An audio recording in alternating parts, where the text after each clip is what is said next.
Now, in this we could see that because of the low crop production and because of the high rainfall, the crops have been destroyed and the happiness of the people have been destroyed. Now, let us welcome the woodcutter who is cutting the trees.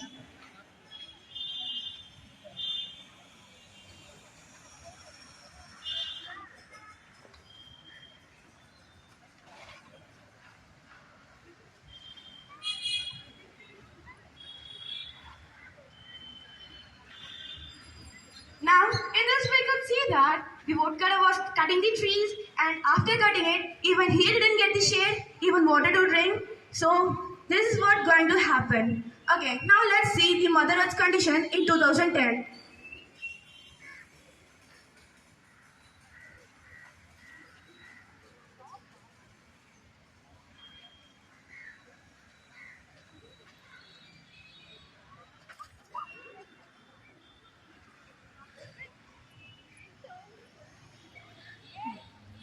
Okay, fine. In this we could observe that even the Mother Earth was being destroyed so much because of our cutting the trees. So I wish you all to save wood and save our life. Thank you and have a marvelous day.